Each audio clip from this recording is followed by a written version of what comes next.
друзья, 9:20, а мы уже на гребне Розы Хутор и на ногах беговые кроссовки. Это значит, что мы куда-то собрались. Цель простая сегодня. Найти 2 тропы. То есть мы сегодня за день хотим найти 2 новых маршрута. Один более-менее понятный, второй совсем непонятный. Мы начинаем со второго, совсем непонятного. С Розы Хутор мы стартуем вниз в Ибгу. Ну ладно, Ибга. Нам туда. Там наш домик, там проект Ибга Эко. Там обычно едем 3 часа на машине на супер внедорожнике. А сегодня вот этими беговыми кроссовками, да, супер внедорожными ногами мы хотим прийти туда. Отсюда на самом деле по карте, в общем-то, совсем недалеко, но совсем нет тропы. Сейчас мы спустимся на Розе Хутор в парк водопадов, и оттуда начнется наш маршрут. Цель сегодня спуститься вниз в Ибгу и вернуться обратно другим маршрутом через черничную тропу. Садимся на канатку.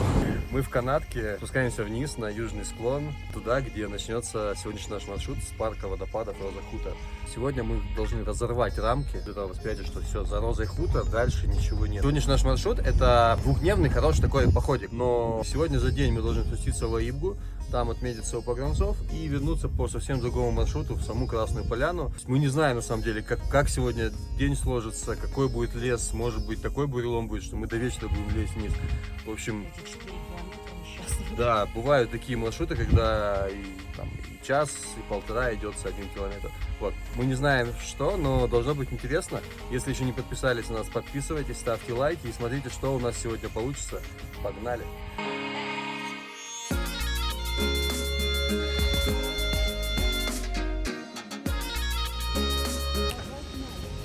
Погнали! Что, 10 утра? Мы вышли на маршрут. Парк водопадов, Роза Хутор. Сначала гуляем цивильно, мы самые первые. Чуть-чуть насладимся кайфовыми дорожками, а потом туда. Кстати, вот смотри. Ой-ой.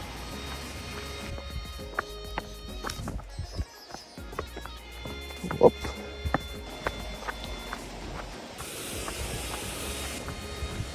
Вот, ух ты.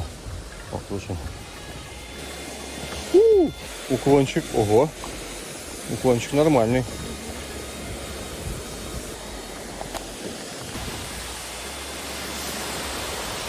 Красиво, но по поводу самого высокого водопада в Сочи они... Да, короче, они немножечко преувеличили по поводу самого высокого водопада. В Сочи и все водопады самые высокие, самые полноводные. Любая сопля на пригорке будет самым высоким водопадом в Европе, однозначно. Ну, хотя бы в Сочи. Ну, в Сочи точно. Но самый высокий находится в Аиде. Любая матрасная фотография должна быть прекрасна.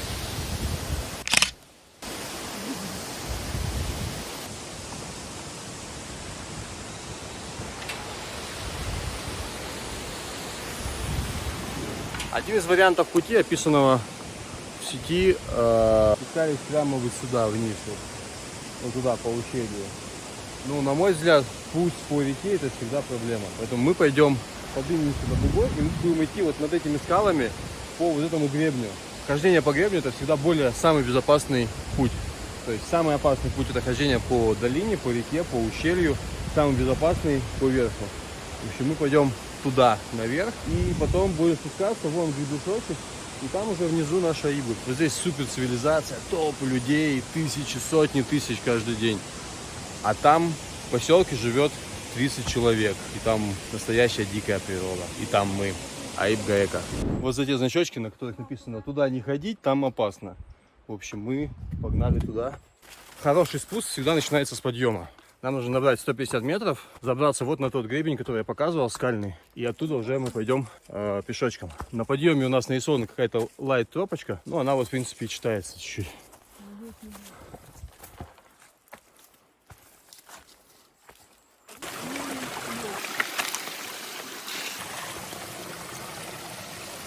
Алена набирает кидраху, свежую родниковую воду. Судя по карте, сейчас мы переходим ручей и уходим в лес, и воды не будет до самой Ибги. Поэтому всегда нужно в горах думать о том, где будет следующая вода, чтобы запастись вовремя водой.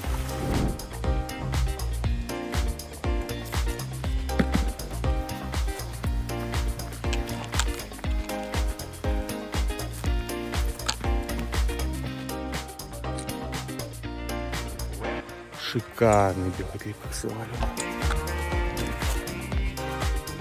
Время 11:15, 35 минут от поворота на парке водопадов. Мы поднялись на наш бугор, высота 1640. Шикарная тропа на подъеме. Мы не ожидали, что тропа была нарисована на подъем, но мы не ожидали, что она будет такая шикарная. Просто деревья, сказочный лес, грибы. Вот, Алена вон там чернику лопает. Смотри, сейчас хозяин черники придет и по ушам надает. Я свистела. Свистело. Свистело на твое, свистело. Вот тропа поворачивает в ту сторону, обратно к Розе Хутор, а нам вот в ту сторону. В ту сторону уже тропы как таковой нету, есть направление и вера в успех. Ну что, погнали вниз. Дальше полный фрирайд вниз в Аибгу.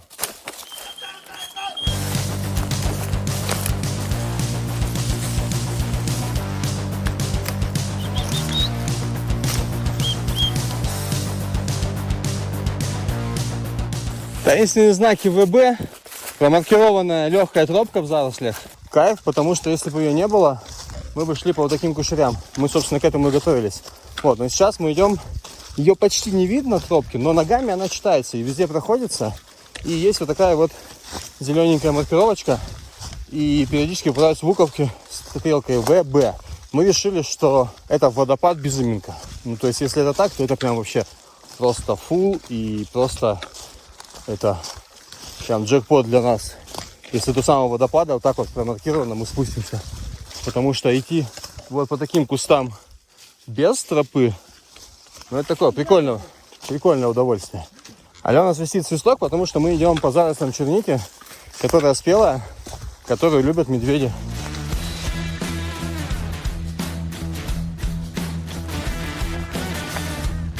Вон за деревьями видно Розу Хутор, дороги к гребне.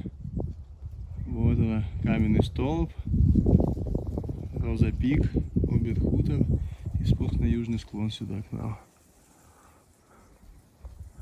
Так, а под нами вот такая история. Такая смотровая площадочка. А внизу там парк водопадов. Это река Менделиха. И вот там внизу уже Псоу. Ну да. Класс. Получил по носу веткой острой. Такая хрень бывает. До водопада осталось около километра. Тропа местами старая читается, местами идем просто по треку, по навигатору. Примерно читаем рельеф и идем в самом логичном месте. И пока что всякий раз, когда теряли тропу, на нее выходим в следующий раз, потому что, опять же, все тропы проложены по гребням. Пока что удается угадать, по какому гребню она проложена. Вот, 52 с небольшим часа, сейчас вниз спустимся, померяем. Мы вышли на остаток старой дороги, которая идет уже снизу точно с Аибги. То есть мы бежим как бы по тропе, но видно по рельефу, что это копанная дорога, что не было деревьев. То есть мы уже, в принципе, номинально в Аибге. Дорога-то не традиционная, но это старая, это дорога еще годов 90-х, то есть на ней уже выросла куча мелких деревьев, можете видеть. Но если быть внимательным и смотреть место, где она была прорублена в больших деревьях, оно как бы видно, читается, и видно, прокопанный рельеф, то есть, что дорога выравнивается. Я думаю, что минут через 10-15 мы должны выйти уже на хорошую автомобильную дорогу. Спустя уже 3 часа, почти 2 часа 55 минут, 3 часа назад мы были в парке водопадов Роза Хутор. То есть там, где цивилизация, толпы людей. Вот, нам понадобилось 3 часа, чтобы спуститься в Аибгу, которая является полным антиподом Красной Поляны, где супер природа и супер мало людей. Первая часть пути самая непонятная, пройдена. Тропа не представляет никакой сложности, то есть мы нигде не лезли, как можно лазить в наших лесах сочинских. Мы везде шли ногами, где-то заросло, где-то спуск, но везде это все реалистичная абсолютная история. В общем, кайф, нам очень понравилось. Самое приятное в походе — это снять башмаки либо беговые кроссовки и сделать вот так. Сейчас. Давай, Алена. Лицо истинного удовольствия. Вот оно, да. Это одно из тех... Да, именно так. Это одно из тех кайфов, зачем ходят походы.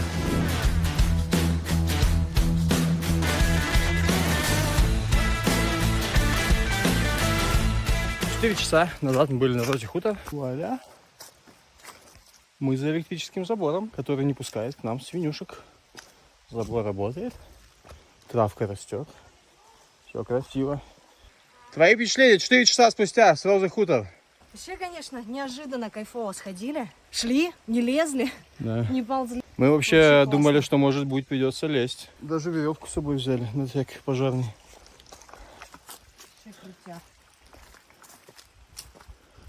А тут такой газон стриженный. Снова цивилизация, короче. А кто молодец? Ну, молодцы. Бабочка на Аленке. Сидели, покайфовали у себя на участке. Проверили, забор наш электро работает. Свиней нету, говна свежего нету, электропастух работает. Раз работает электропастух, значит работает и электростанция. И теперь 15 домой. Померили по навигатору 15 километров через другой перевал. Около 600 метров набора. Большую часть пути мы уже ходили там. Но сквозняком мы тоже еще ни разу не были. Так что сейчас мы разведываем второй путь из Аибги в Красную Поляну и обратно. И делаем Аибгу ближе к цивилизации. Внизу у нас шикарнейший водопад, но мы сегодня не сможем в него зайти, мало времени. Мы в следующий раз сходим и покажем вам это шикарное место. А мы идем по ущелью, вот наша тропинка. Она не сильно хорошая, но она читается, и по ней мы заходим в темное ущелье. Подошли к этому водопаду сверху, снизу, я уже сказал, мы сходим в следующий раз.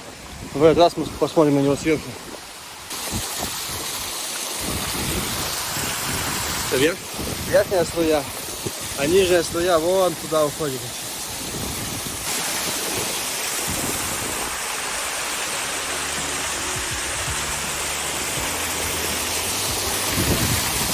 Самое прикольное, что в сети нигде нет информации вообще об этом водопаде. Мы его первый раз нашли, когда просто гуляли, разведывали здесь места. И он просто великолепен и девственный, просто вообще. А мы идем вверх по вот такому классному ущелью.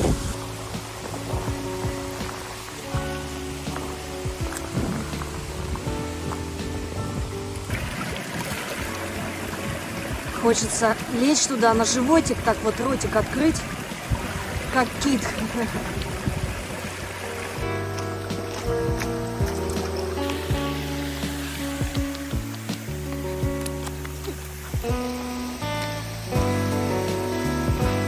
Ух ты, ну как тут вниз купаться? Ну, это просто невозможно.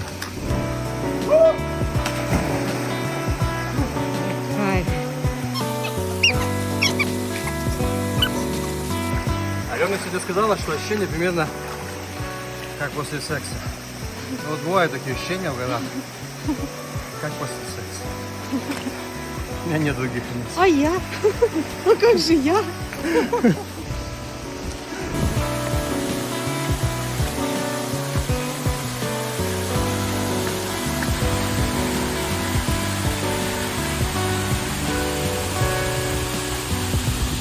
Сейчас мы подошли к супер интересному месту. Вот здесь вы видите куча воды еще. Те же самые ванны, все течет, сочится. Смотрите. Вода вытекает из той щели. И когда мы поднимемся наверх сейчас, там не будет воды. То есть ущелье будет сухим. Это примерно такая была.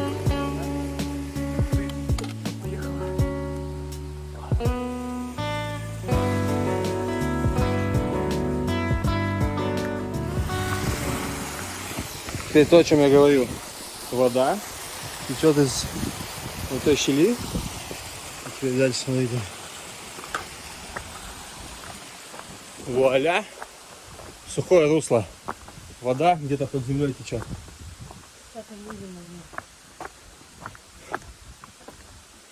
Опа. Ничего нет, сухо. Оба-на. Водичка появилась. Отсюда она уходит вниз. Все, около 50 метров, а может быть даже, наверное, около 100 метров под землей. И, да, и потом оттуда выбивает струей.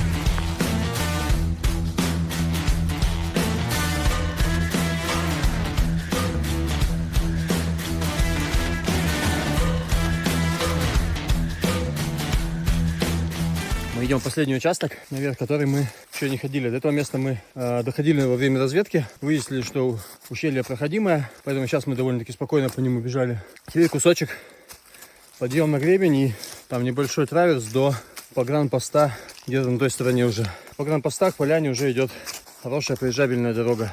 Но в любом случае, сейчас мы идем здесь первый раз. Это всегда интересно, когда идешь первый раз.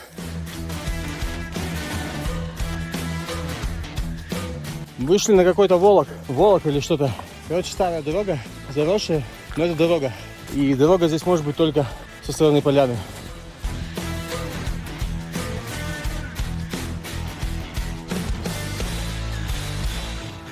Вышли на кайфовую сторону. Это долина реки Мзымты. Спустя 2,5 часа после выхода из дома мы вышли на хорошую дорогу, которая спускается вниз в Красную Поляну. Мы прошли погранпост, дальше осталось 8 километров хорошей дороги. В принципе, туда уже можно заказывать заброску.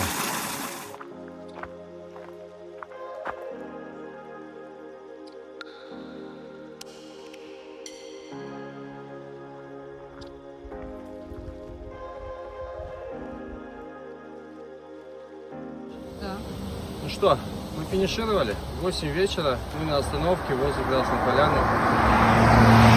Что могу сказать? Поход удался. 37 километров мы сегодня прошли. Мы разведали 2 пути. Конечно, в один день оба этих пути пройти тяжеловато неподготовленному человеку. Но вот по половинке, по одному пути в день, самое то. Можно прийти в Аибгу, Созый хутор, переночевать там, покайфовать, а потом из Аибги прийти через другое ущелье, прийти в Красную Поляну. Места шикарнейшие, просто бомбические. А из того, что есть в Сочи, одни из самых красивых и водопадов больших, и ущельев, и купелей, в общем, и лес заповедный.